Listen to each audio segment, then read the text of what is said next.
Good morning, everyone, and welcome to the council meeting for the 18th of October. Please join me in standing for the opening karakia.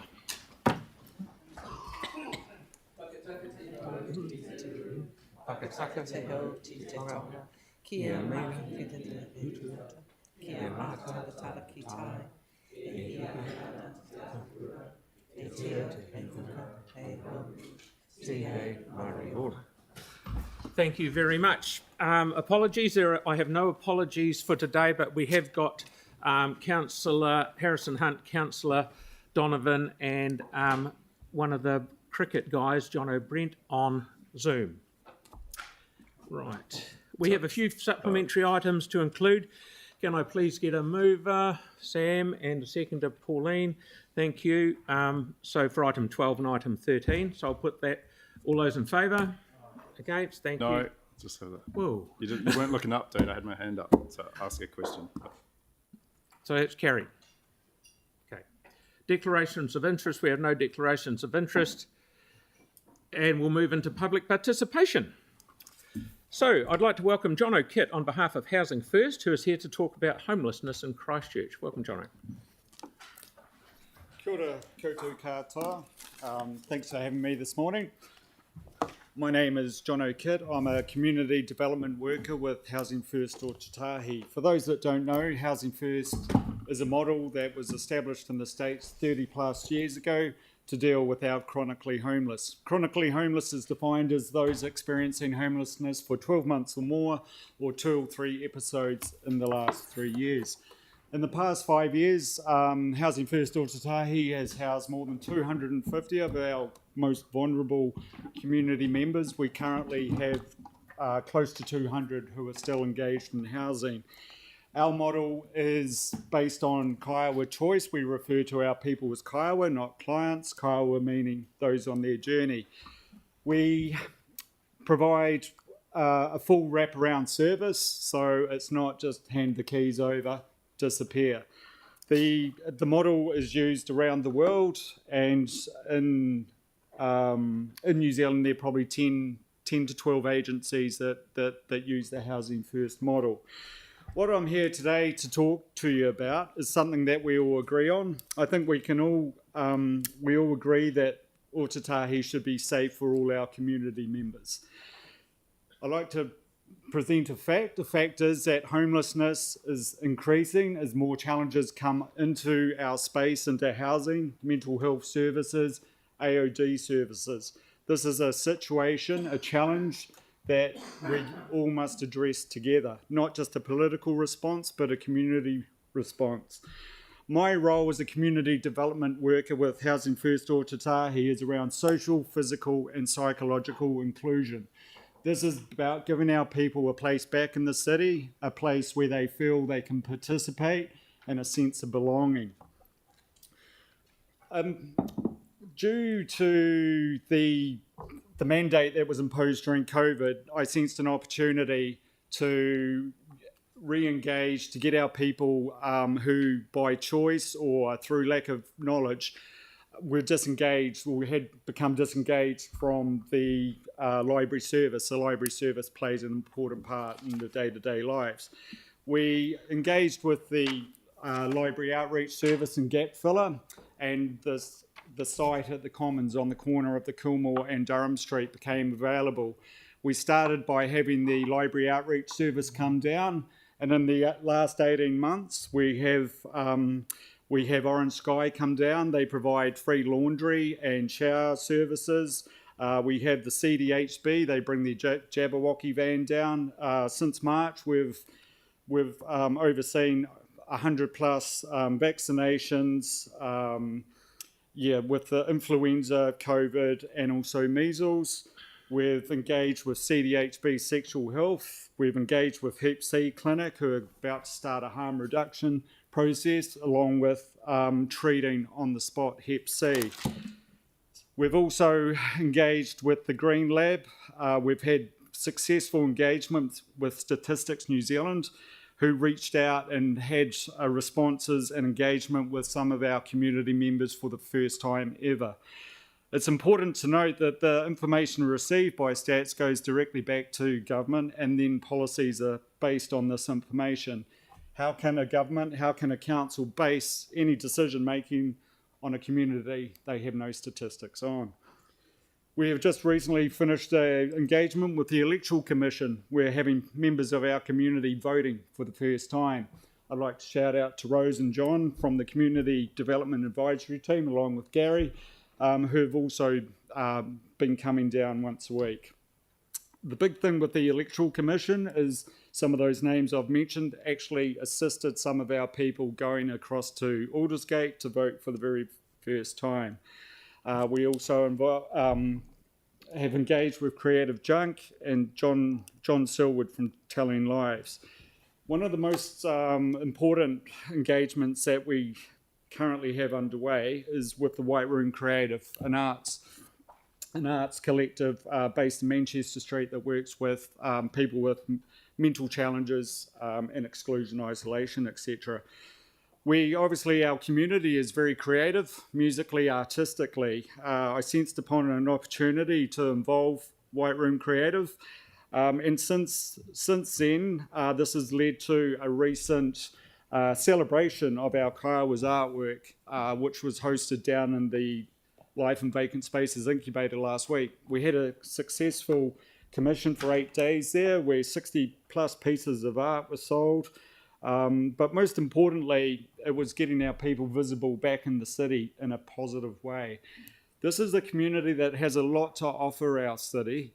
They are resourceful, they're creative, they just need these opportunities to show what they can bring.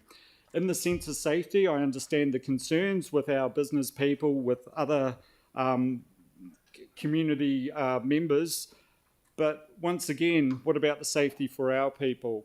With the right support and the right amount of love, we've shown in that sort of 18 months and also the 8 days we were down Cashel Mall in a highly visible site, that our people can achieve and make a healthy contribution to our city.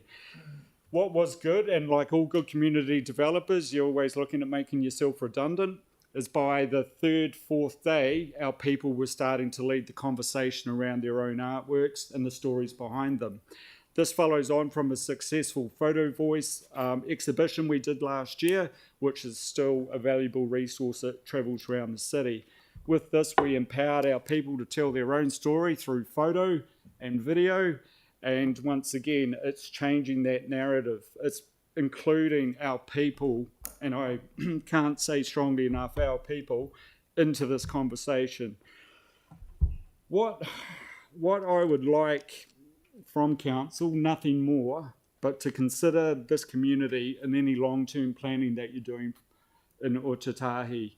They're an important part of our city, and they have a lot to offer. That's me. Any questions? Thank you. No, you've actually gone over time, but I'll let you go because it's a very important issue that we need to hear. So thank you very much, and very, very interesting. Thank you very much. Cool. Good on you. Any questions? Thank you.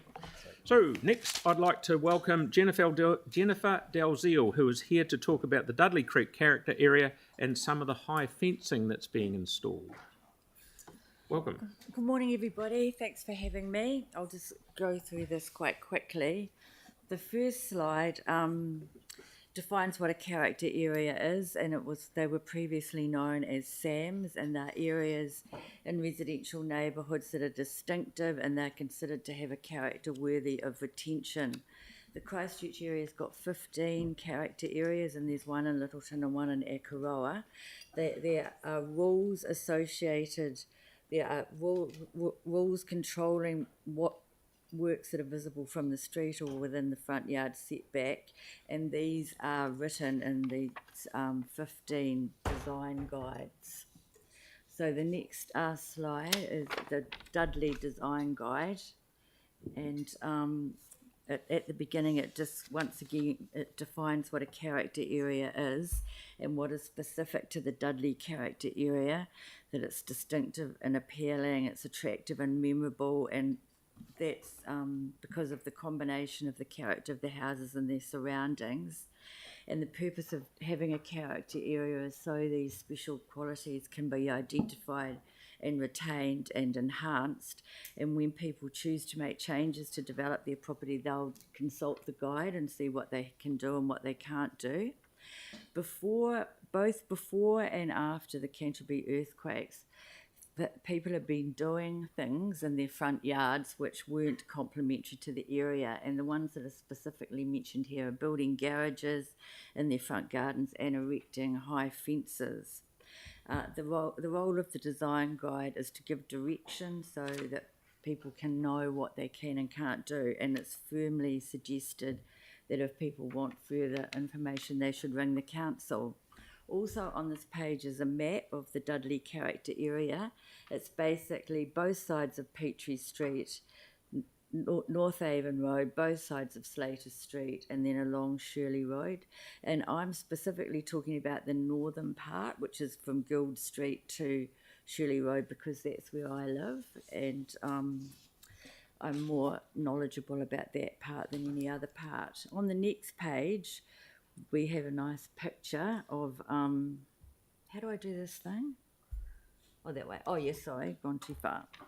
Of a bungalow with a nice fence. And underneath that picture on the right-hand side, under landscape and natural features, it gives some design principles. And the first one is to avoid fencing in the waterways, and if there are going to be fences along the street, they should be 1 metre or less. And then on the next page, we have an artist's impression of what the area looks like and what it should look like. And there's garaging and setbacks and landscape. And the one at the bottom is fencing. And it says low fencing to a maximum of 1 metre in height. And then just below that, once again, we have, it's written, street boundaries. The original houses in Dudley contain low or no fencing on the street boundary, and this openness remains today. Low or no fences allow good visual connection between the houses and streets. They contribute to a sense of neighbourliness, and they promote safety. The erection of high fencing along the street more recently restricts visual connection to houses, undermining the quality of the street environment.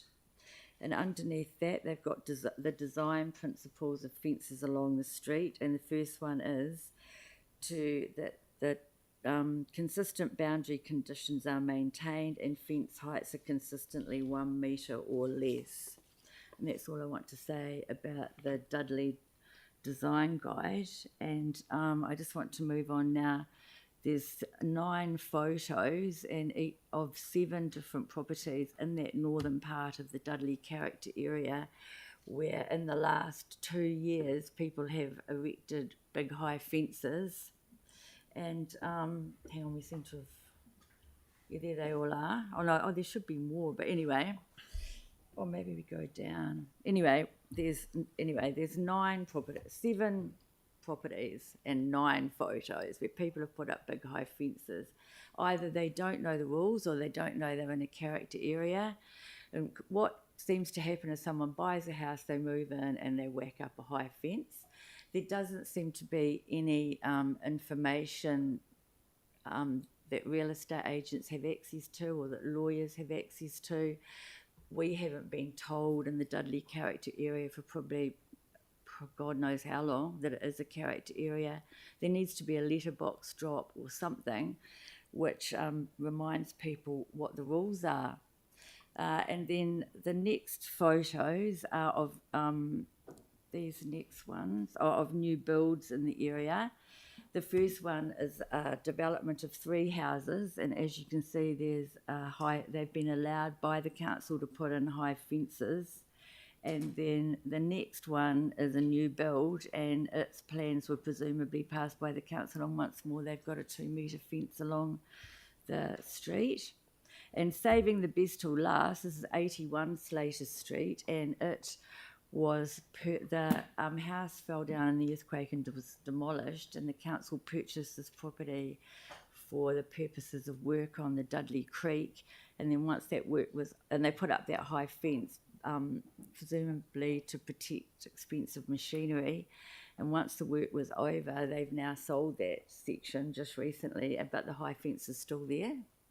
So it just seems like the council has abandoned the rules around character areas, and like it's death by 1,000 cuts, you know. One high fence, another high fence, you know, a garage.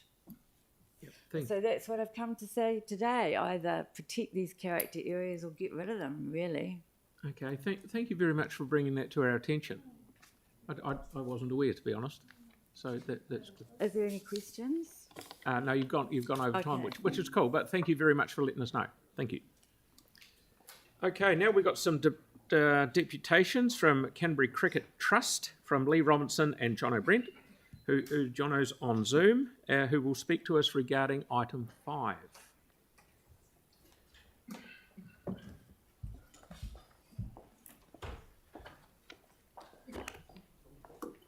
Can you hear me all right, Jono?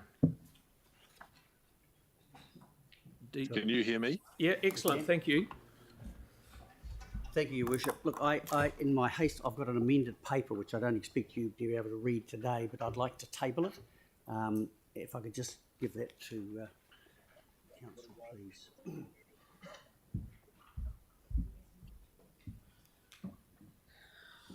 Thank you for the opportunity, councillors.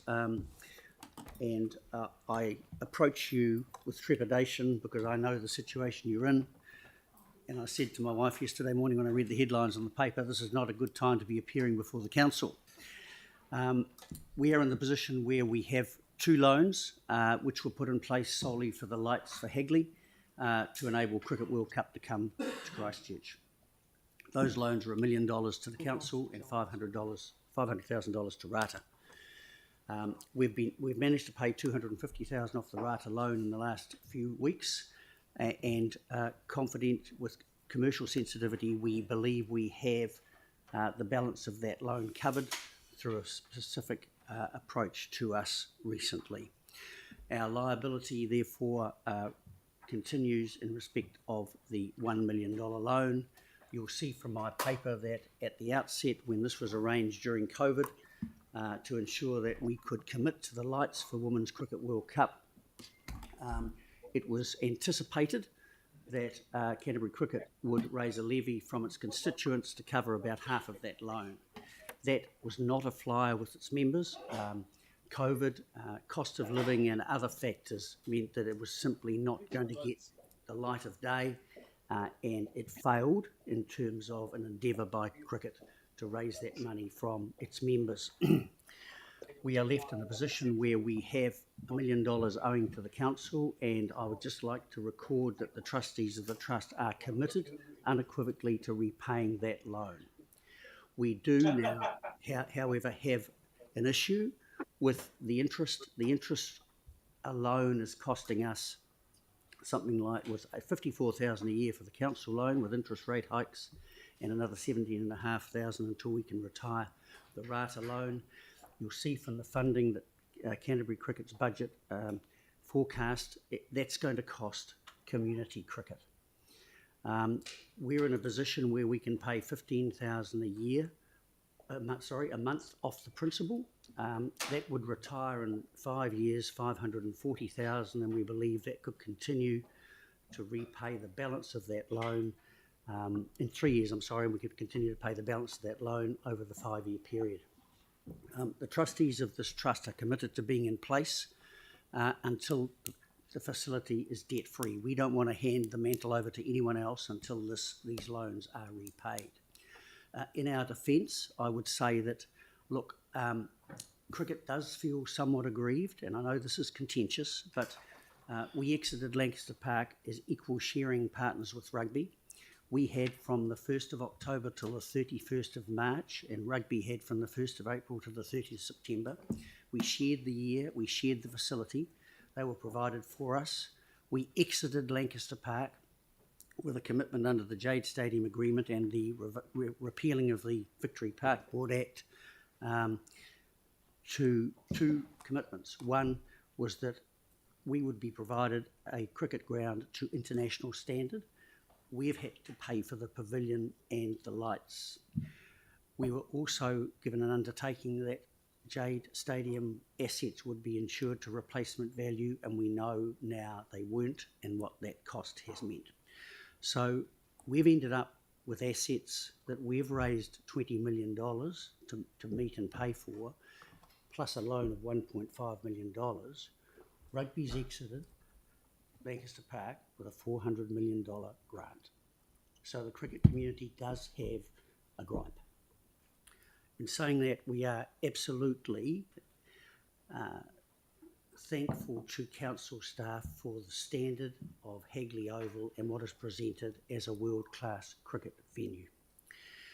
We have one other issue that has come to the table in the last couple of weeks. You'll all be aware of the Main Zeal decision. We're directors, we are committed, and we have directors' responsibilities. If we look at our budget and continue to look at our budget and we are stretched with interest payments on this loan, we may not be in a position legally to sign the loan agreement. We're committed to repaying the capital, but if we can't see our way to get through interest payments and principal payments during a term, when we know what our budget is and we know what Canterbury Cricket's budget is, we may not legally be able to sign that agreement. I say that because that's our legal responsibilities. I also say and reiterate, we are going to repay the principal of this loan. So look, I'll leave you to consider this position. I know the council's in a critical position. We're all facing cost of living and interest rate hikes. I simply table it for consideration, and we are more than happy to continue to work with the council staff in what has been a very cooperative and rewarding relationship for now 20 years. Thank you. Thank you, Lee. I've got time for questions. Councillor Templeton. Thanks so much for that, Lee.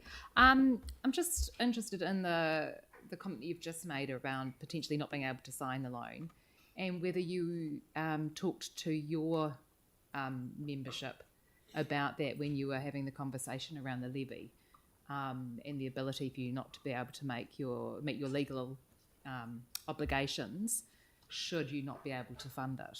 Well, number one, the Main Zeal decision has only recently come out, and we believe it's, and we're taking advice on this, but we believe that it's imposed more onerous obligations on directors. Yeah.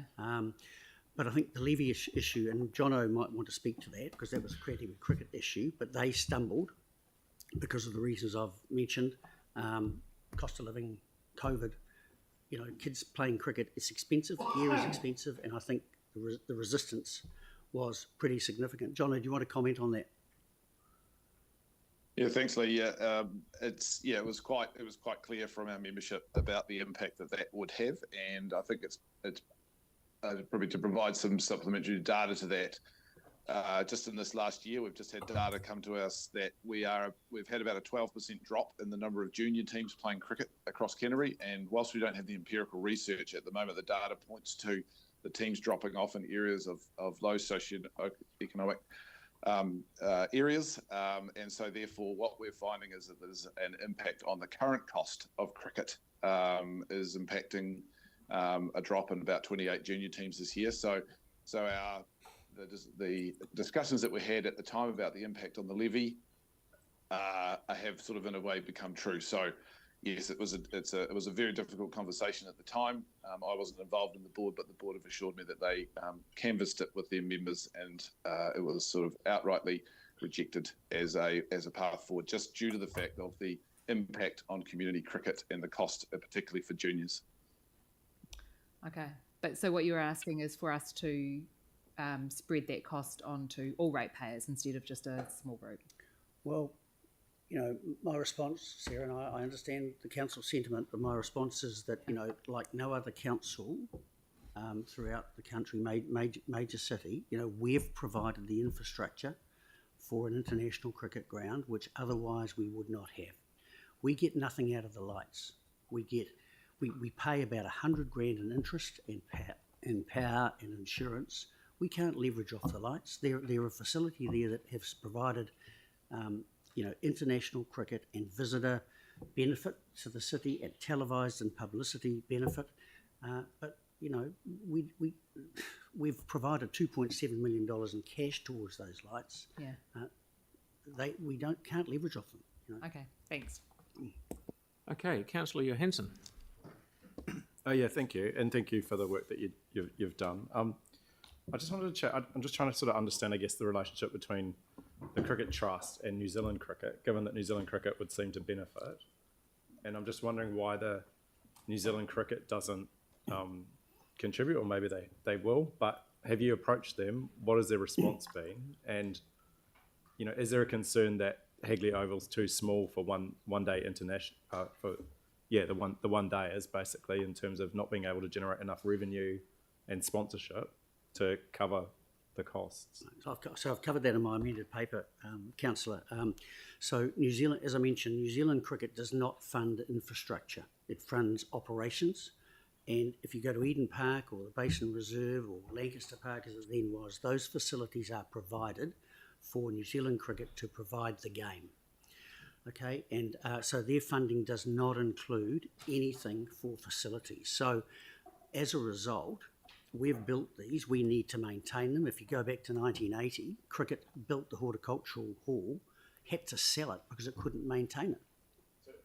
So I guess the other question that then raises is, are our fees to New Zealand Cricket for using the oval too low to cover the costs that we're putting in? Well, I think my friend David Bailey would say that, you know, we spend a lot of time in submitting to get these games, and our group of Christchurch NZ, the City, Canterbury Cricket, Venues Otatahi and the Trust meet over the year to ensure that we provide a very competitive budget to get these games. If we're too expensive, we won't get them. But look, you know, we won't get funding from New Zealand Cricket, and in the end, as we've seen from Canterbury Cricket's budget, and Jono can confirm this, the community game will suffer because the funds are there to grow the grassroots of the game. And that's why we can't go to New Zealand Cricket for facilities. Thank you. And that wraps up the time. Thank you very much, Lee. Okay, thank you. Okay, so we have no petition, so we'll actually move on to item 5, the Canterbury Cricket Trust loan. So John Fussell, please, Head of Community Sport and Partnerships.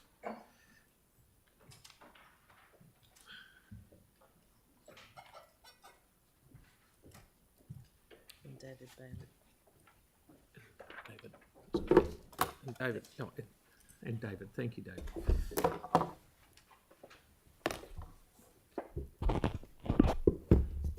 Thank you very much, Mr. Mayor. Before we introduce the report, I'd just like to acknowledge the Christchurch, the Canterbury Cricket Trust, and the work that they do, and reaffirm the valued relationship when council works with community groups of all shapes and sizes and does extraordinary things. The report in front of councillors is a request by the Trust to extend the current $1 million loan for a further 5 years. The recommendation of the report is to extend the loan with an interest rate of council's cost of borrowing plus 20 basis points, which means that it's cost neutral to the council and to the ratepayer. There are a number of other options considered within the report that were discounted and not recommended by staff. The option that most reflects the Trust's submission this morning is 4.2, extend the term of the loan with an interest rate lower than the council's cost of borrowing, and the Trust are asking for a 0% interest rate. The advantages of that are primarily that Cricket would avoid paying a portion of the interest ordinarily charged to a loan of this nature. All of our other loans carry this. The recent loan to softball for facilities in Wainoni had an interest rate of cost of borrowing plus 20 basis points. A recent loan to the Governor's Bay Trust had an interest rate very similar. A recent loan to the restoration of the Shands building, Shands and Trinity building, had an interest rate similar. So it's reasonably common practice. The disadvantages to the council and to the ratepayer for granting a loan at 0% interest rate is there's an additional cost to council. We've modelled the cost over a 3-year term, and it's $147,650. If council resolves to make this interest-free for a 5-year term, there'll be an increase, probably a cost to council just shy of $250,000. There is no capacity within our budgets to support this. This will be an additional cost. It may come as an offset against council's general contribution to cricket, a copy of which has been sent to councillors this morning.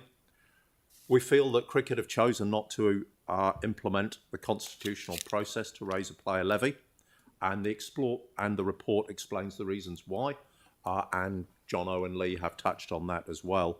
But we do note that a development of the Hagley Sports Centre has been prioritised over the repayment of the loan. I think that needs to be considered. We already have an ongoing relationship, a security agreement, and if over the course of a loan extension of 5 years, the cricket really cannot pay back the loan and they are experiencing difficulties, we've got existing ways and means of addressing those concerns, and we can always come back to the council. So within our broader relationship, there are still levers that can be pulled without committing to an interest-free loan up front. Turning to the main report itself, the recommendation is to approve the loan extension, but at an interest rate of council's cost of borrowing plus 20 basis points.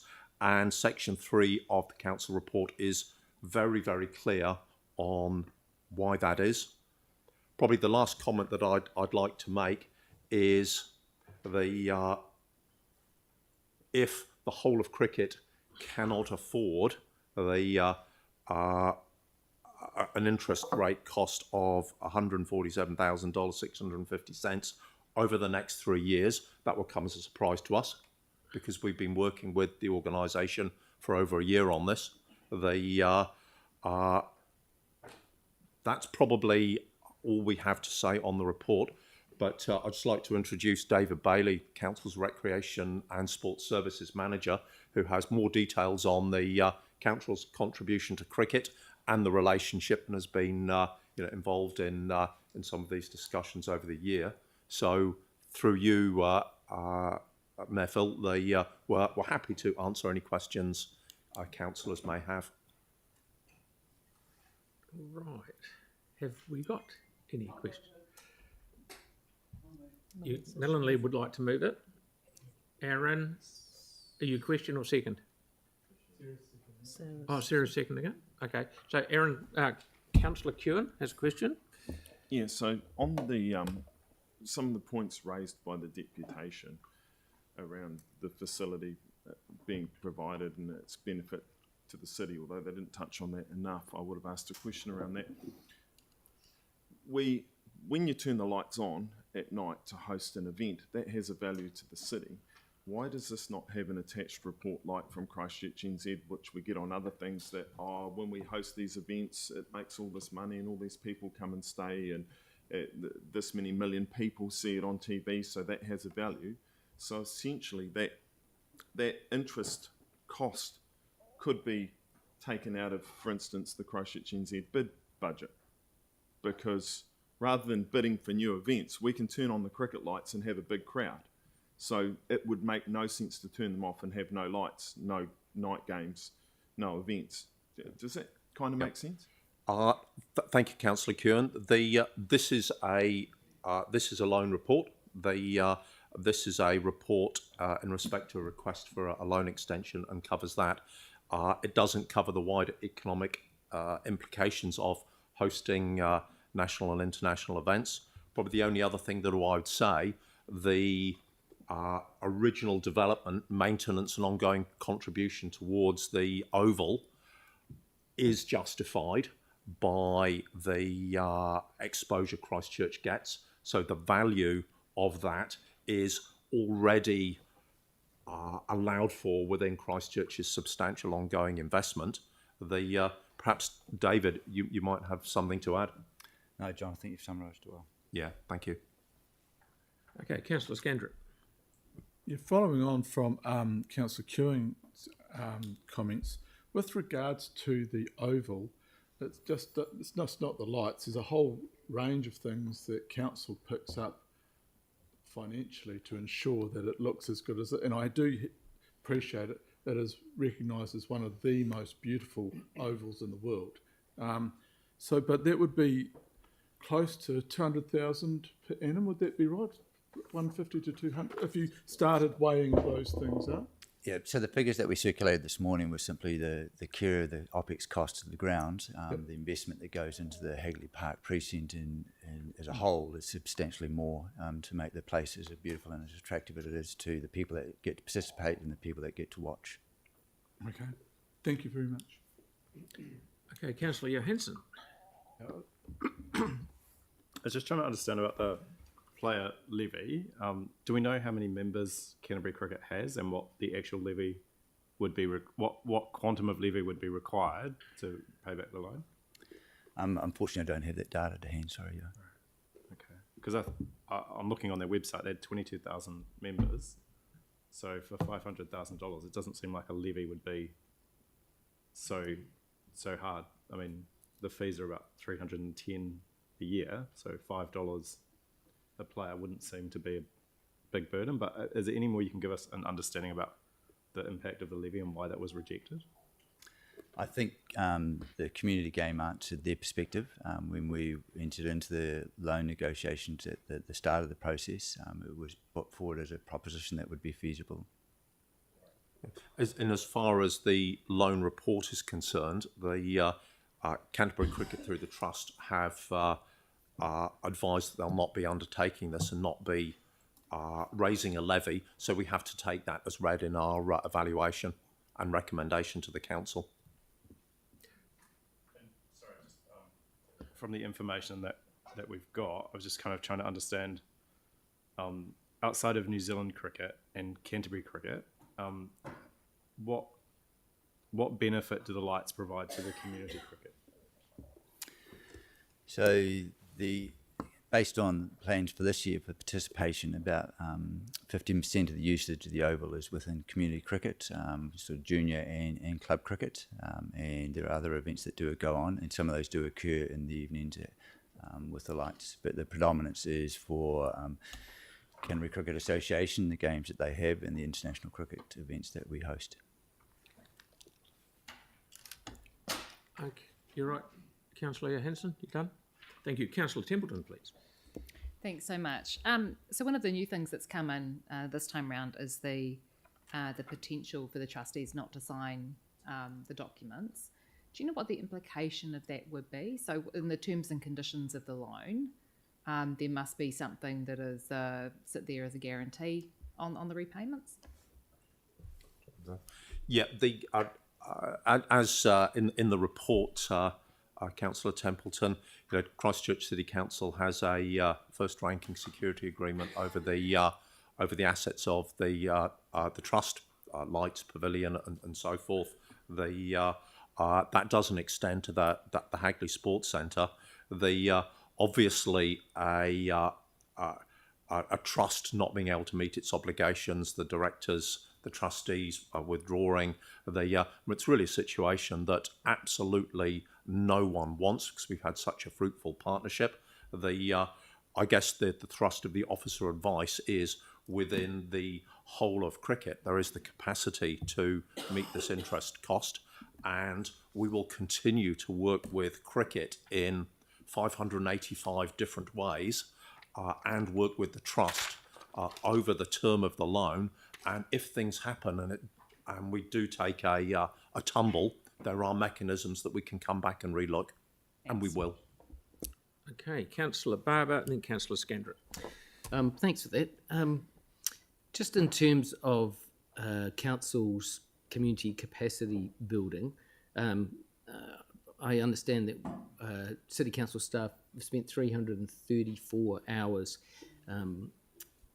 working for cricket in general.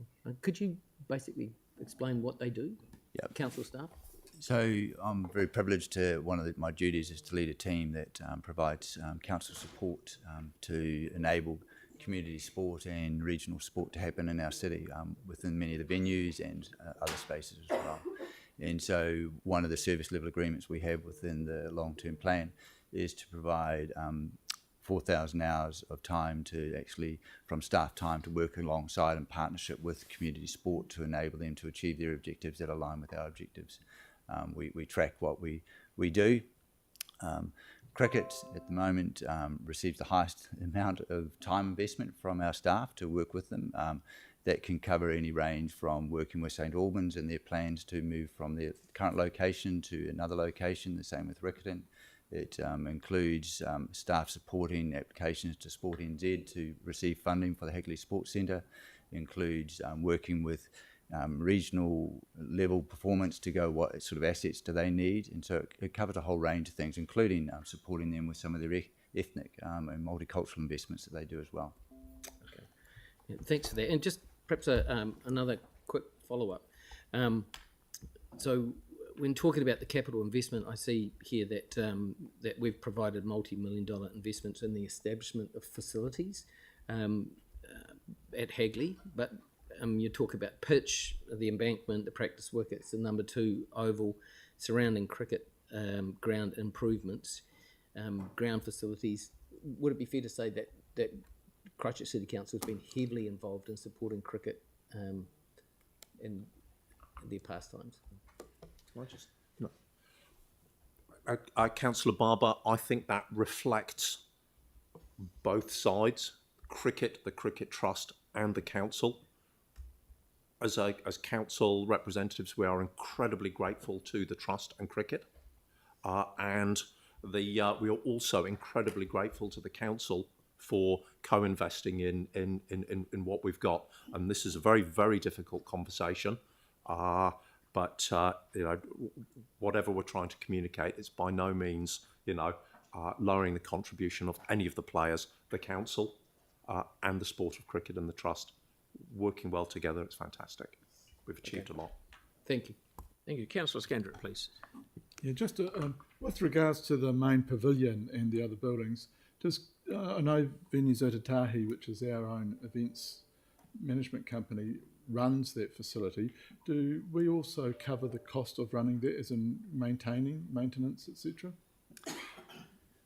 So Nigel, my boss, had better hand on the actual data, but yes, there is a management agreement that exists between the Trust and Venues Otatahi to enable that facility to be used for the benefits of cricket and other sporting activities that can occur at Hagley Park. I believe the actual operating costs for them to do so comes at a cost to VO / as a cost to council. Thank you. Thank you. And Councillor Kewen, please. Yeah, John, do we have any other community loans that are interest-free? The answer will be yes. We've got a number of community loans. Council's got a number of loans that are interest-free. And I can probably give you a couple of examples. Isaac Theatre Royal, there was a loan undertaken in 2013 for some repairs, interest-free. There are a number of loans at an interest rate of 2%. They are struck at the time, usually smaller community groups, Kilmarnock. As the cost to council of its loans has increased, obviously the cost of community loans has increased. And I guess that the latest batch, the latest series that we brought before the council reflect the current interest rate. I gave a couple of examples earlier. So they're arranged, Councillor Kewen. Right, so the precedent or benchmark going forward is that all community groups will be paying 5.4% odd. The default position is council's cost of borrowing plus 20 basis points, and that can vary up or down according to the decision of the council. Right, okay. And then do you have an answer to the point that was raised in the deputation around cricket versus rugby and the outcomes of Jade Stadium? again, I'd have to point out that the purpose and focus of this report is a loan extension. I believe that some of the conversations around rugby and cricket influenced council's decision to invest in the Hagley Oval and get that one off the ground. But apart from that, this really isn't a legacy report on what may or may not have come out of the wind-up of Jade Stadium, Lancaster Park. Okay, and then finally, the other one is around equity and inclusion in sport, that cricket made the claim around some areas where there's been a drop-off in the game due to the costs of being involved. Do you think this could make it worse? And then is that not a concern? There's no doubt that the cost of living is creating some pressures on participation in sport. We're fortunate as a city, though, across our range of sports, that our growth has actually been 3% increase across sports in general, and the people are making different decisions for different reasons.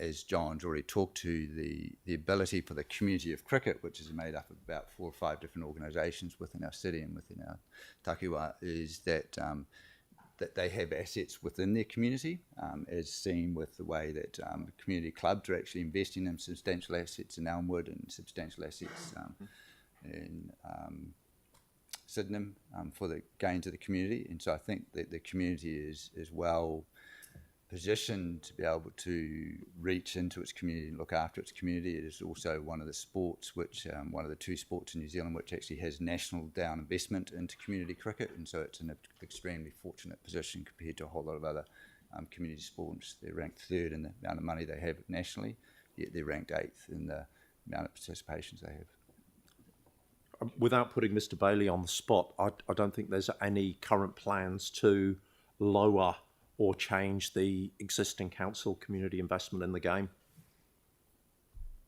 He's nodding. Thanks, sir. Councillor Cotter, please. So, would there be any option, and you might not be able to answer this, but I'm not sure, for either Sport New Zealand or Sport Canterbury to assist with a levy, for a temporary levy for 3 years? Is that something they would fund? Or are they more about equipment and programs? I'm just not sure. Is that worth investigating? I think I'm not aware that it's been a sort of position that Sport Canterbury has taken in other situations, or Sport NZ. We have regular communication with national sporting bodies, Sport NZ, Sport Canterbury, about the challenges that exist within our community now and in the past to enable people to participate and support them to participate. We're constantly coming up with innovations where we can collectively increase the value, and definitely within cricket we've been able to do that across the range of activities, both at community and international and regional sport, where we're actually providing value gain to the ratepayer, value gain to the sport. For example, the ability for them to be able to raise sponsorship, substantial sponsorship money on council assets for the gain, for reinvestment back into the community. And we'll keep doing that where it works out well for both of our objectives. So the difficulty that we have is that we've heard from the trust that they can't afford it. They can't afford to pay the interest on this loan, but we've heard from you that you believe they can. You've heard from us. We've been engaging with the Trust and Canterbury Cricket for the past year on this. They had a number of discussions. You've heard the amount that the interest on the loan will cost, and you've had a snapshot of some of the budgets involved, the capital sums, the operational subsidies. We are saying within the confines of a productive relationship, a loan over time, we would be very, very surprised whether this could not be afforded. It may require some reprioritisation, some refocus.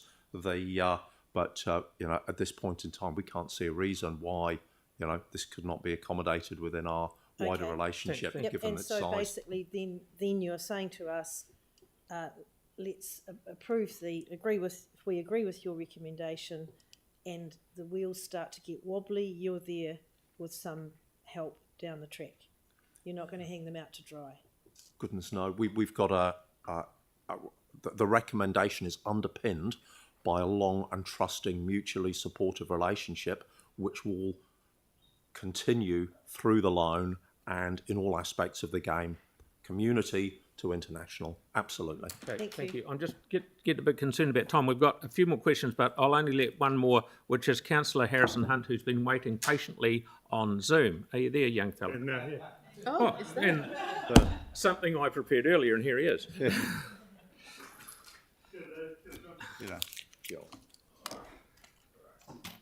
Quick question I've got is around two actually. The first one is around the interest-free loan, and what are the caveats to the other interest-free loans that we give out, John, in terms of funding?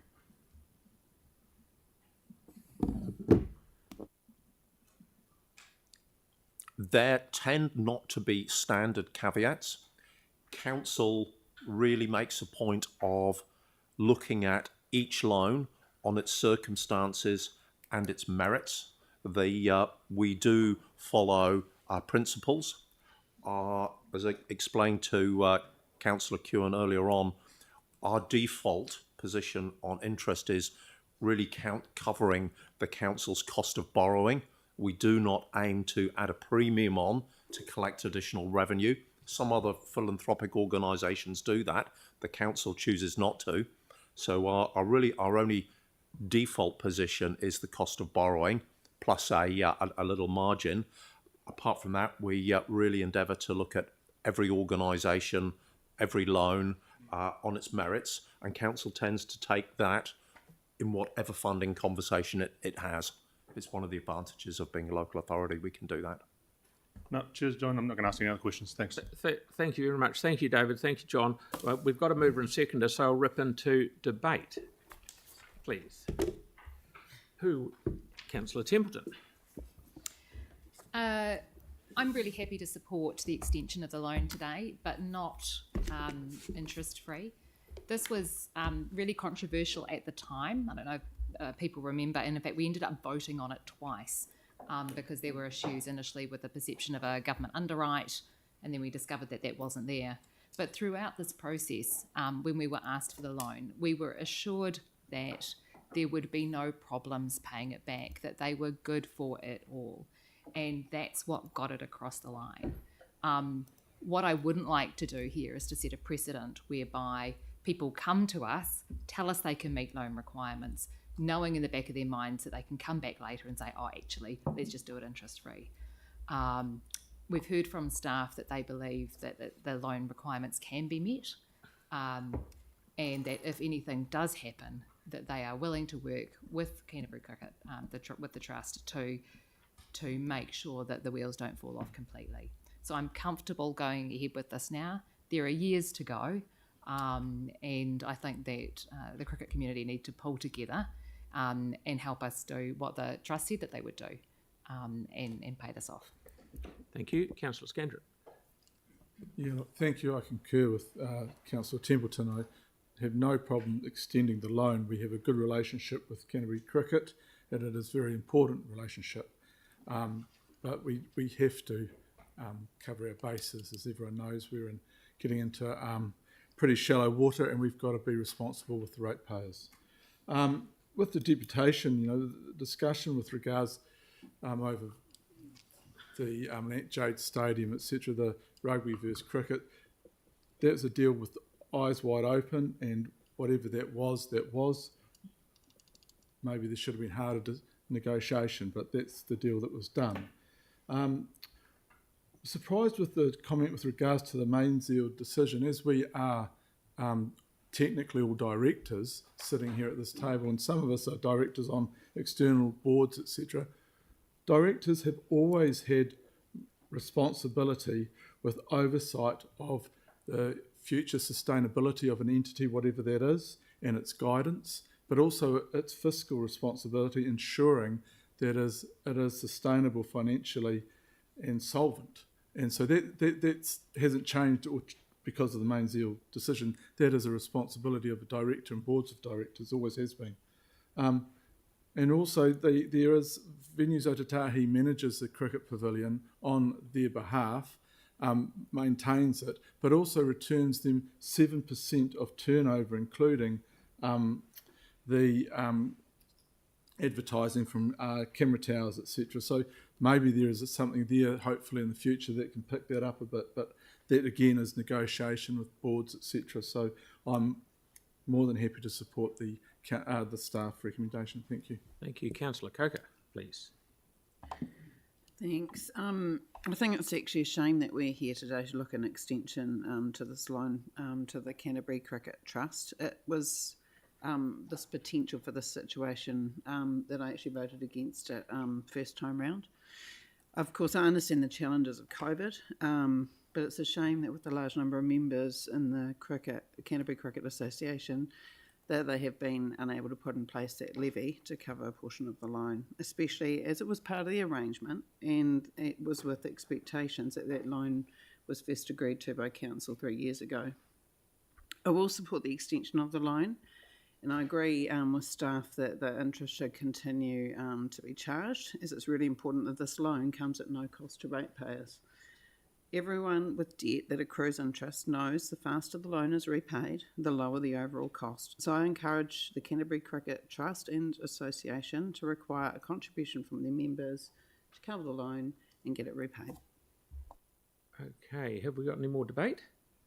With that, I will put the motion. All those in favour of the staff recommendation? Aye. Against? Aye. Aaron? Councillor Kewen. Okay. Thank you. That's carried. Thank you very much. Right, now we move on to item 6, Service Delivery 17A reviews. We have Peter Ryan up the front. Good morning, everyone. Yeah, Sam is happy to move it, and Victoria's happy to second it. Victoria, Ms. Henstock. Councillor, yep. Right. We have some questions from Councillor Templeton. Thanks so much for this. I'm just wondering, given the change in government and the decisions we've made previously about contracts for water services, whether we're looking at having to do another Section 17A on the water services should the affordable waters reforms not stay in place? Because we'll be within 2 years of the end of contract, I think, soon. Yeah, that's right. Look, I think we're still a little bit in limbo about exactly what's going to happen there. You may or may not have seen correspondence from Taituara, LGNZ and Auditor Generals who met yesterday, Monday afternoon, to say, look, there are representations going forward to clarify what we should do around waters, still in the air. So I don't actually know the answer to your question at this point about what we should do and when around those. Probably within 2 to 3 weeks, we might have a bit more of a clear picture. Okay. But I don't know we should commit to anything right now, other than to come back to you as soon as we know something definite and say, look, this is what we think the plan should be going forward. Okay. Yeah. So we did do a Section 17 on waters in 2020. Yes. So I'm just wondering if that could be circulated to councillors, because many of the people won't be here, and that way they can have a look and see what we had a look at last time for service delivery. For sure. Because we did look at CEO kind of CCOs and things. Yeah. That's right. Look, happy to recirculate that, and should we go down that path again, the critical conversation would be what would be the scope of a review. That's great, thanks. Councillor Johansson, please. We get the advice back from yesterday's informal.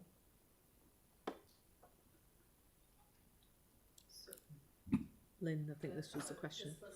Query you had about facilities and asset management. So Peter and I discussed this morning. Yeah. So what? So one of the things I'm really keen for council to look at is the contracting out of those basic services around cleaning and hygiene services, and possibly some of the others in that. So 5.10.2. So if we wanted to have that looked at sooner, what resolution do you need from us? Well, I'd just like to take a bit of a step back for a moment. These reviews are not one-page exercises. in order to look properly at governance and delivery, if I'm honest, for most of these topics, a consultant would charge several $100,000 to run one of these reviews, like the Three Waters one that we talked about. At the moment, our heads of are trying to deliver, but also in an LTP year. And you as a council have seen the sheer volume of work that they've put into activity plans, asset plans, and you're about to see work on potential savings. Okay. So we've been very conscious, and ELT has been very conscious of not overburdening the organisation during an LTP year. Right. That said, there might be a way to help with what you're trying to get at without necessarily doing a review. Yeah. So is that an offline discussion we could have about how to achieve your objectives without perhaps, because we are looking at 1, 2, 3, 4, 5 between now and June. Yeah. We're just conscious of managing the organisation's resources, that's all. I guess I was kind of going to ask, because the parks one would seem an obvious one too. We've bought that contract back in-house. So why would we do a Section 17A review when we've already made this sort of significant financial decision about how we're going to do it? They're not entirely about contracts. They're also about how things are managed and what they're supposed to deliver, not just the contract as a trigger. Okay. So Andrew has specifically requested that we look at that. Okay, so then in terms of the facilities and asset planning, could we get a sense of when those contracts are coming back to council for renewal and what work we'd need to do ahead of that to consider bringing it in-house? For sure. Okay, maybe we could just get a note. Yeah. And just one other question of clarification. On the transport, it says safety, access and environment. Does that include the consultants that we've employed to deliver the cycleways? Like, are we ever going to look at the value that we're getting for hiring external consultants to deliver the cycleway program versus just doing it ourselves? Okay, I'll break that down. The safety, access and environment are the three pillars of the transport activity. The scope of the review, and there wasn't really space to go into it here, the terms of reference of any of these reviews are a discussion between councillors and the head of, and ELT is the third party there. So whether how the consultants are used is part of it is not known at the moment. That terms of reference and scope will have to be agreed. Okay. Thank you, Councillor Hanson. Question from me, Peter.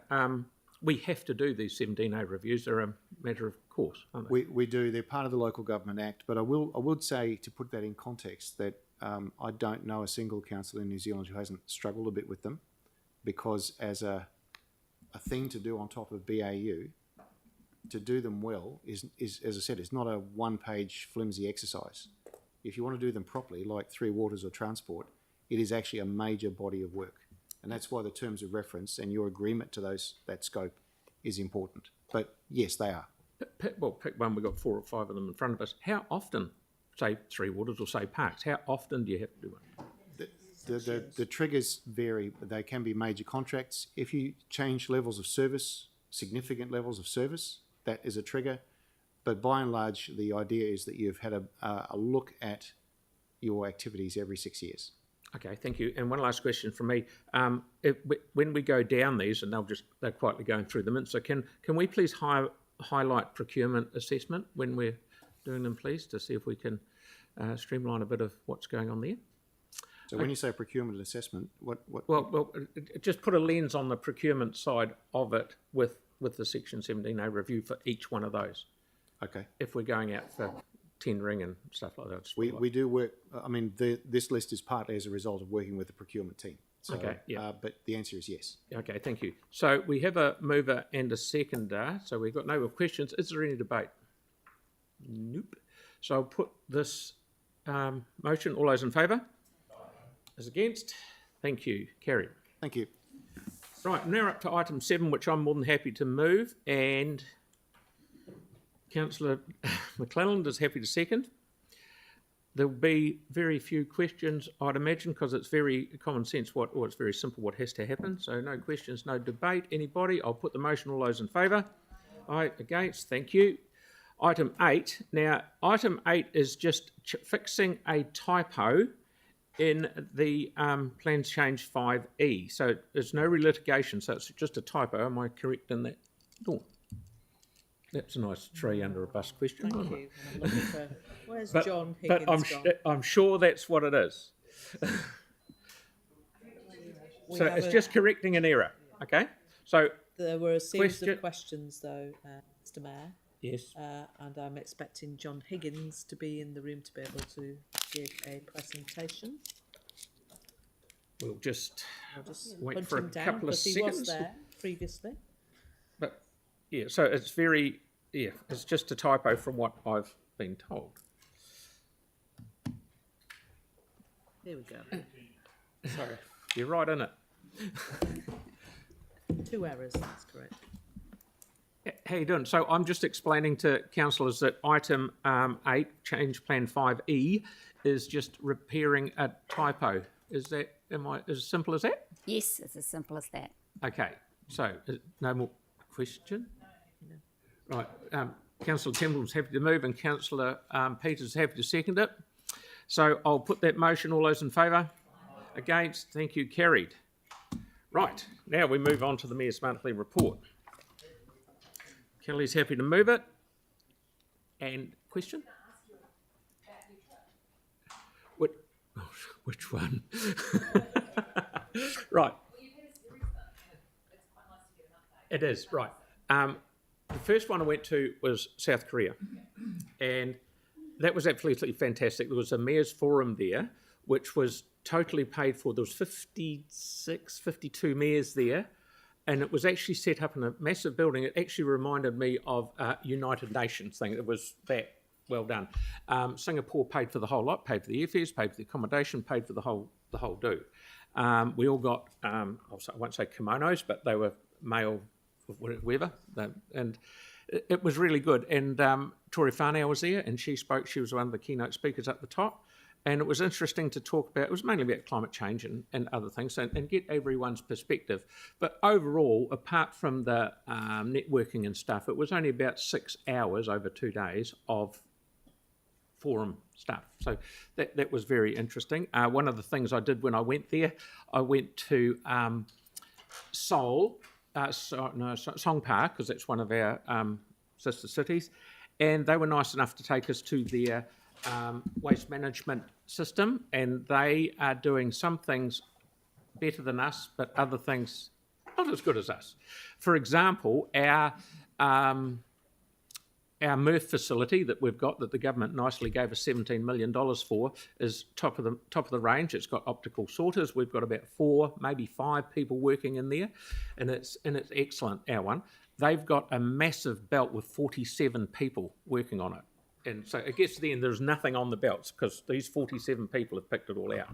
And so that's where we're better than them at that. But I tell you, because they don't, as far as green waste goes, they have green waste and food, but because they're all apartments, there's 0 green waste. So they collect food. Now, I was there with one of the Christchurch NZ people, and I knew what was going to come out of the back of this truck. And I said, come and stand over here and see what's going to happen. And she was as green as your top.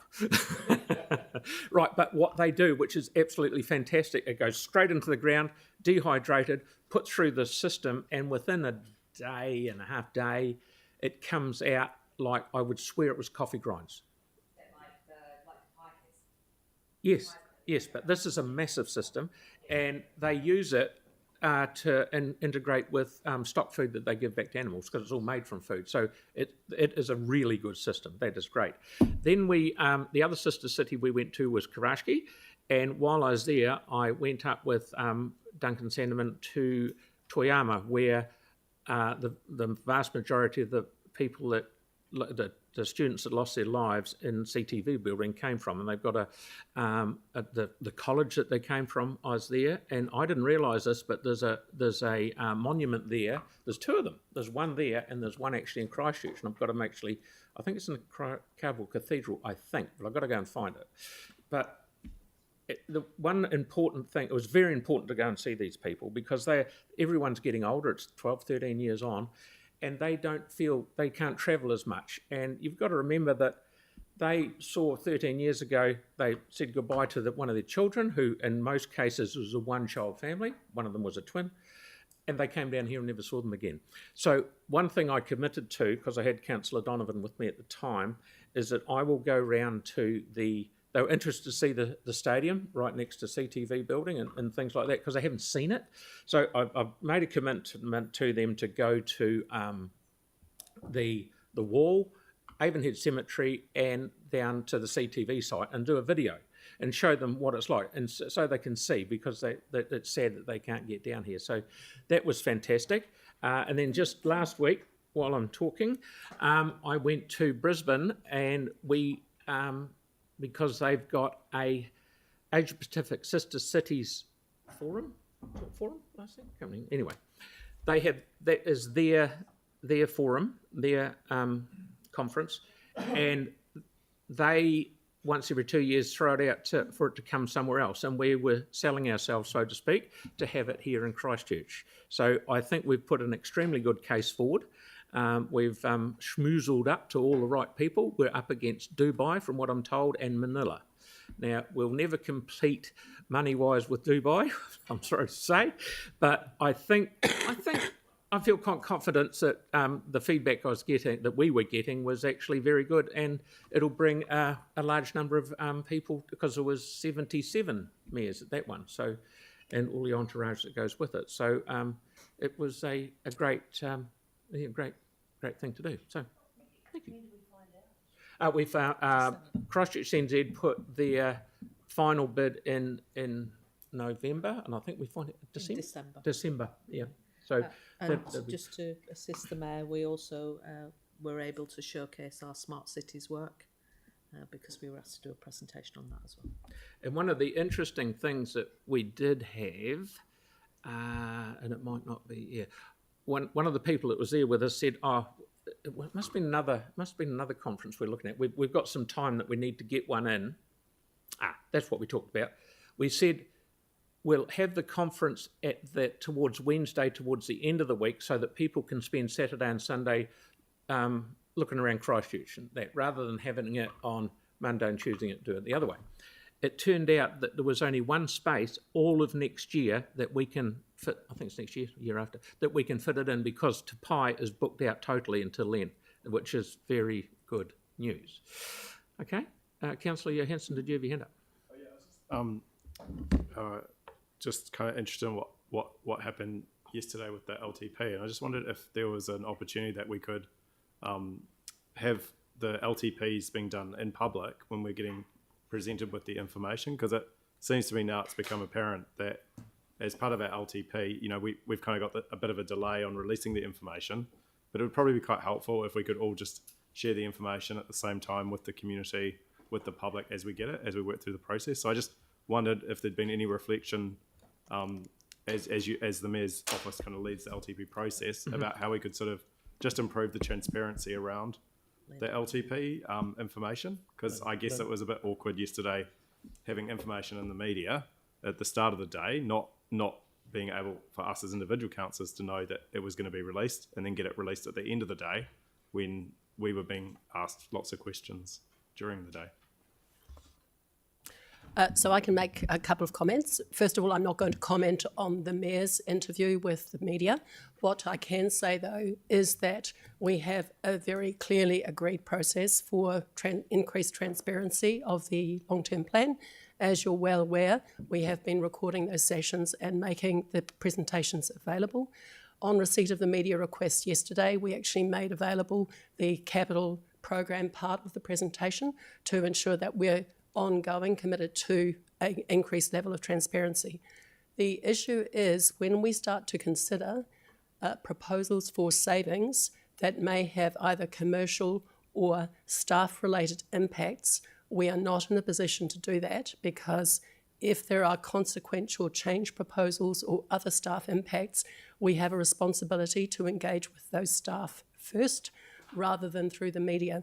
So we are entering into a phase of the long-term plan where we need to have some sessions with councillors who are able to engage and to completely understand the implications before that information is released to the media.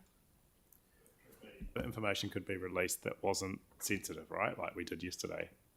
Like if we'd released, like what would be the harm in releasing that briefing that we released last night in the morning. What we have agreed with council is that there will be a delay in the release of the information. I think releasing it on the same day as the briefing was entirely consistent with the agreement we have with council and reflected a very good level of transparency. So if we wanted to change it, what's the process? We do a formal recommendation of council, is it? What do we want to change? Well, Putting it out at the same time as we see it. It's more important that I feel it's more important that we see it before anyone else does, so we can digest it. And if there's anything that we want to change or whatever, and then staff can put it out, and which they did yesterday.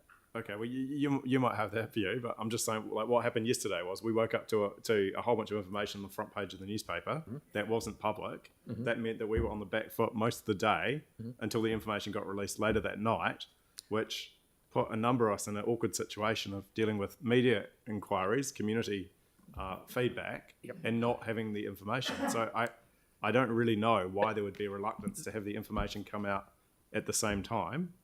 If there's sensitive stuff that can be withhold it. I think people will accept and understand that. None of that stuff that we had yesterday had any reflection on what I did. I did that on my own. I hadn't read any of that stuff before I went out and said what I said. So, yeah, totally on my own. Okay. Yeah.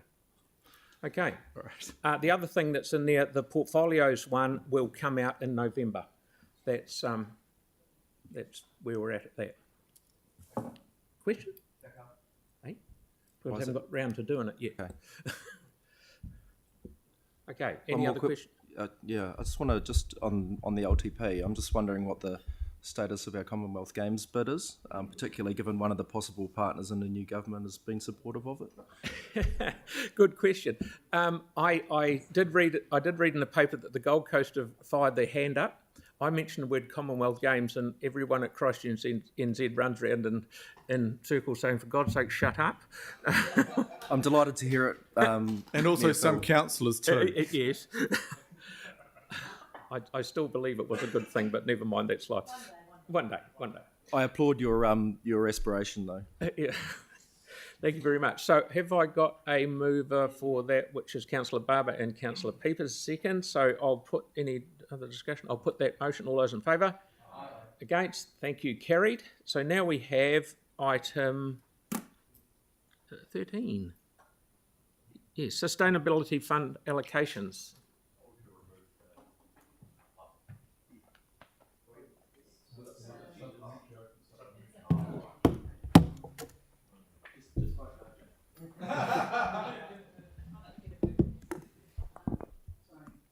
Should have said I had a conflict on here. Okay. Yeah.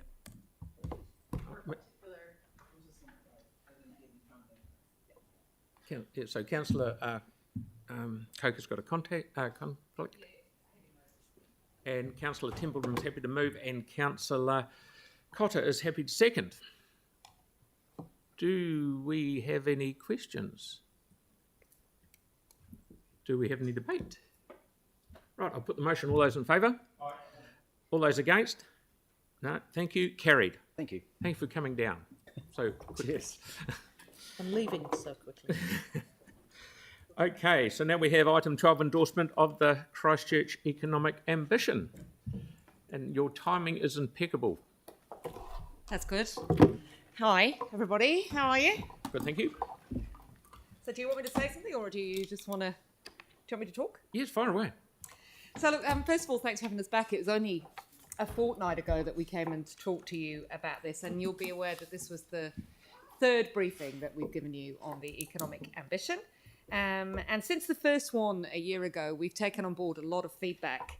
It was the majority of the evidence gathering phase, really, including your feedback, including feedback from other stakeholders. I've got a really extensive list of stakeholders happy to share with you, and council staff during the public consultation period earlier this year.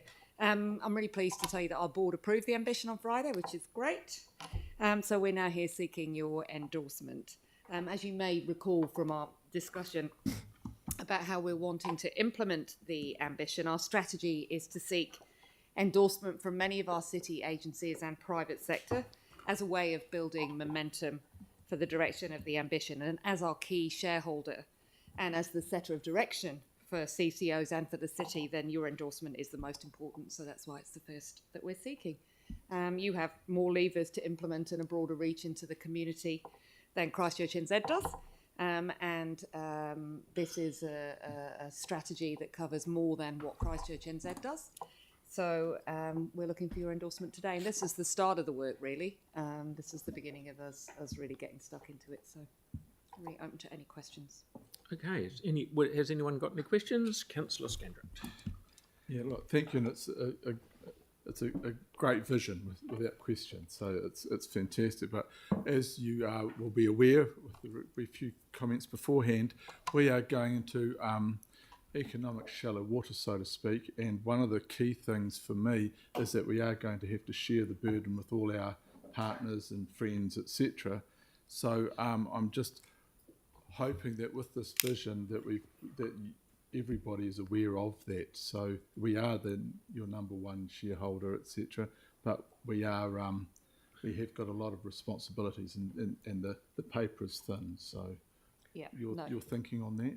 So absolutely noted. We have used this strategic framework along with the other two key city strategic frameworks, which is the city brand positioning and the destination management plans, which we're going to have a briefing on later today, to deliver or to develop our Christchurch NZ strategy. Yep. So how quickly and at what scale we can deliver that will depend on some of the decisions that we get guidance on from you. But what this does is set a direction and a light on the hill in order to make sure that we are all pointing in the same direction. Well, I'm certainly looking forward to sharing the joy of moving forward with our other partners. Thank you. Thanks. Thank you. Councillor Johansson. Yeah, thanks. Just wanted to chase up what had happened with the request at the informal yesterday. Has there been any update or information back? So those questions were circulated to...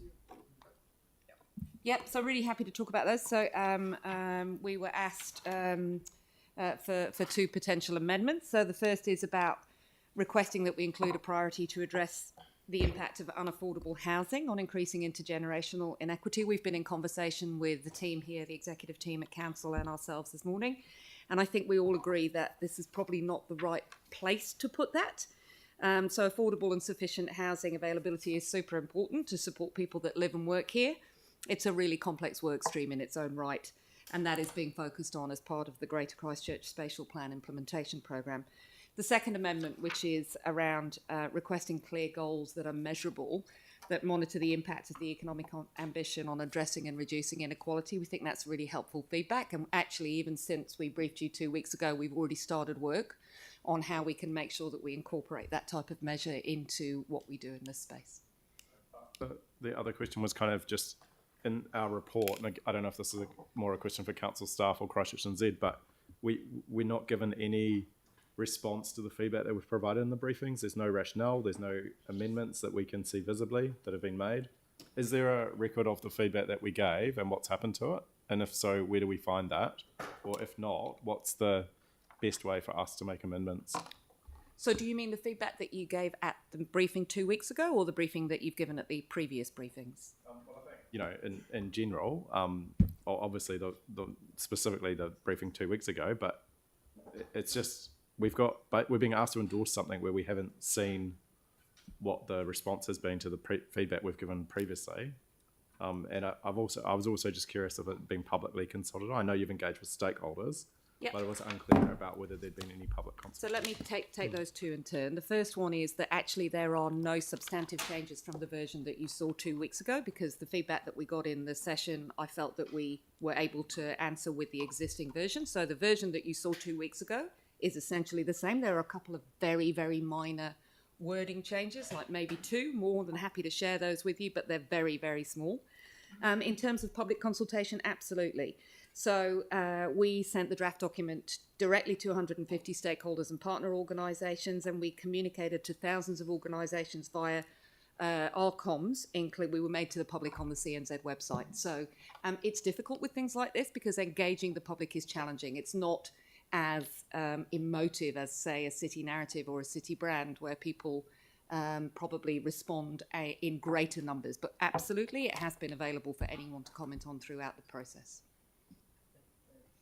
Sorry, where are the measurable goals in here? So we still don't have those. That's the next stage, is when we've got endorsement today and approval, which literally we got on Friday from our board. The next step is to work out how we measure it and then how we keep that really visible and alive so that everyone that's signed on to it can actually see how we're tracking against it. It's a really important part. So we have got a set of measures that we've already got a baseline for that will show will give us indicator measures rather than explicit goals around whether we're moving in the right direction or not, and we'll put those together with this on the website when we release it and continue to monitor those. There are already 5, I would say, that relate to inequity and addressing or lifting the wages for the lower productive sectors so that the people who are struggling the most are moving in the right direction. And we've taken on board the comments that we received last week, and I've instructed my economic analyst to broaden the net and see if there's anything else we could include in that. It's just a final question from me, sorry for taking up the time, but it's hard when we get late supplementaries as well because we don't get a lot of time. But I mean, this morning we heard from someone who works with Housing First and homelessness in the city, and we've got a growing increase in homelessness and a huge challenge with how we deal with that. And there was a kind of a call for council to, involve our people, as they were described, in what we do as a city. And I guess I'm still sort of struggling to understand, given the impact that housing affordability has on people's well-being in terms of economic prosperity, why we don't have more of a focus on that, and the fact that the strategies or the ambition's kind of silent on housing.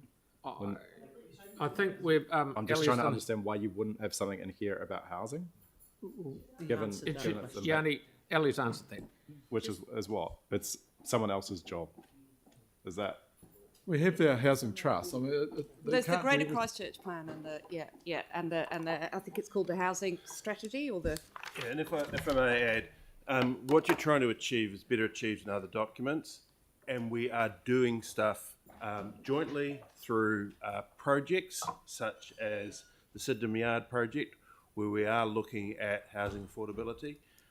There are projects in our pipeline with Christchurch NZ that also address housing affordability, and while we don't necessarily call out key worker housing as part of that, that is in the minds of those involved in those. And plus we're working with other partners in that area. So Councillor, your concerns are noted, but we're already actioning them, and those are key points that are also in other documents. Just to pick up the point on the supplementary agenda, we were really clear. The board had to endorse and approve the document before it could come to us. We made that, we were comfortable with that, and then released it as soon as we could once the board meeting had met, which was only on Friday. Yeah, Nick came running out of the meeting to release it. But in terms of the community, And this had been briefed may clearly have, as well. in terms of the public who may have wanted to make deputations, they get 1 day's notice that this is on our agenda. So I don't know why it couldn't have waited for the next regular council meeting, but I guess that's a thing we need to decide as councillors around democracy and people being aware of stuff, right? Sorry, I mean, the reality is, Phil, we had a vote on accepting the agendas, and in a democracy we voted to accept them. So you might not like it, but it's not helpful to hold the meeting up like this with something that you didn't get your way on. So I think we should just move on. Thank you. Right, Councillor Scandrett. Yeah, look, just to divert from CNZ, with regards to housing, could we at some stage in this organisation, Florence has been the latest city in the world to ban short-term stay accommodation in its centre purely because it unbalances the balance of affordability for workers, etc. There have been some smaller communities globally that have done the same. They have high visitor want, but they have higher need for people to live. So this isn't a CNZ question. This is really a bigger question because the effects on that short-term accommodation have on cities and communities is totally proven now. So could we look at, we need some factual information to make decisions and look at our future as a city, and it's not CNZ's role to do that. I think it's ours. So Could we at some stage look at that and discuss it to see how we best go forward? Councillor Scandrick, you're right. This is not a matter in relation to this item, Yep, and I we can realise certainly that. take that off stream and Yep. look at that from a perspective of an appropriate briefing at the right time. Thank you. Right. So thank you, Nick and Ellie. I'm happy to move this, and Councillor Goff is happy to second it. Have we got any debate? No. Councillor Johansen. Thank you. Look, I mean, acknowledge that Christchurch NZ has done. I think it's just a frustration that we continuously come up with economic strategies, but when we look at the impact in our society and in our city, what we see is the indicators generally showing that things are going backwards for a lot of people, right? So we've got massive issues in terms of housing affordability. We've heard the impact of things like the food banks, the demand for food banks and food parcels, and we knew post earthquake and with the pandemic that those who could least afford to bear the brunt of those things were likely to be the most impacted. And so today we're being asked to sign off on an economic ambition at short notice as a late supplementary report. I can't see any reason why there needs to be an urgency to signing it off today and giving the community one day's notice versus just having it as a regular agenda item.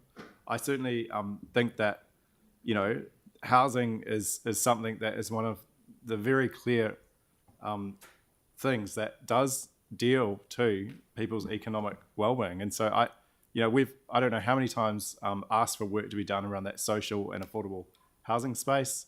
It hasn't been progressed as a priority. It's been constantly delayed and not done.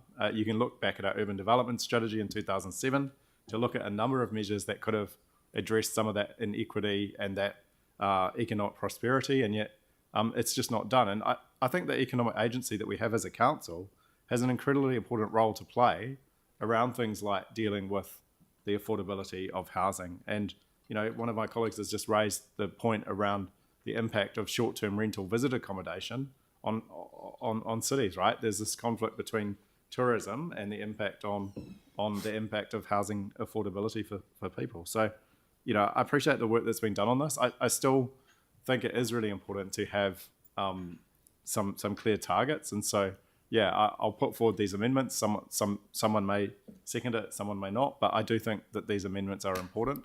And I am concerned that when we give feedback, we should have a clear record of that feedback and how it's addressed or why it's dismissed in the report that gets put in front of us, so that when we come to make decisions, we have that information. Right. Sorry. We've got Councillor Coker wants to have a wee discussion, and you, Councillor. Yeah. Can I go? Mm-hmm. Where you go? Yep, just waiting, just checking. Yanni might say something. Thumbs up. I just want to support this today. I think it's really great, and I think the overall ambition for Watataki Christchurch to move towards a regenerative economy is absolutely brilliant, and I can't support that enough. So that's it. Amendment, yeah. At the main Okay, so thank you, Councillor Coker. Councillor Cotter, please. I was just going to speak to the amendments, if I may, and I would actually rather support a noting item at the end of the resolution that just reiterates the wording. I think, David, you put in that you have milestones, or you have economic indicators that you will develop. So I'd just rather put a noting item at the end of that, noting that CNZ have indicators. So if you want to get some, Dawn, could you help with some wording around that, rather than supporting the amendments per se? I can't support those either. We haven't got a seconder for the amendment yet. Not saying we haven't. Going forward. Okay. So righto. And I just want to thank you for the work on this. It's great, and I love it's got a very strong focus on climate change goals as well, which is really important at the moment. So thank you. Councillor Scandrick. Yeah, look, thank you. Thank you very much for the work you've done. Without economic ambition, we're kind of dead in the water. And I think one thing that keeps being missed, we talk about the bad things that are happening, but think of all the employment that's being created by these businesses, and that spreads throughout our economy. It helps families from all levels and all walks of life in our city.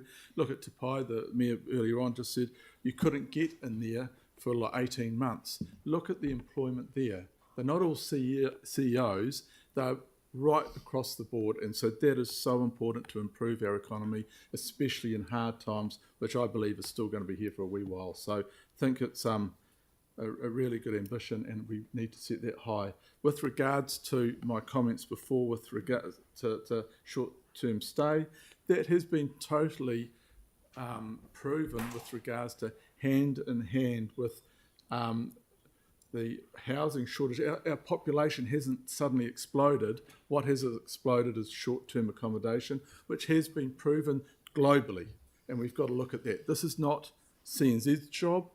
I think this is our job to and to work with the government, hand in hand with them. So thank you, it's great.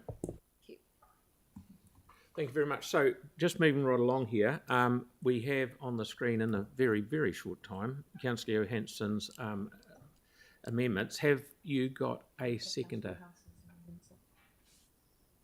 Okay, we haven't got a seconder, so that will, therefore, we will go to the main action, which is now on the screen in a minute.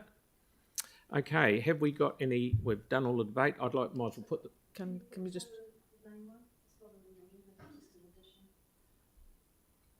It's a noting, Noting. it's not a recommendation. Yep. It's a noting. Yep. Can I just check with my colleagues across the table that you are comfortable with what is written there? Yes. Thank you. Thank you. So it's gone. Yeah, because it's just a note. Right, now there it is down the bottom. Yeah. So what you see on the screen is what we're voting for at the moment. Councillor Henstock sitting back from the table. Councillor Coker was sitting... Councillor Jack. It's overall strategy. All right. Oh, that's right. Yeah, that's right. No, yep. Okay. So I'll put this motion. All those in favour? Aye. All those against? Thank you. That is carried. Thank you very much. Yeah. Yep, the two on the board. Yep. Thank you. Thank you, Ellie.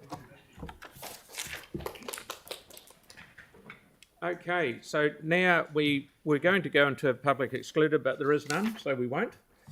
So we'll admit the public back in that never left. So we'll now do a closing karakia for all councillors. Thank you.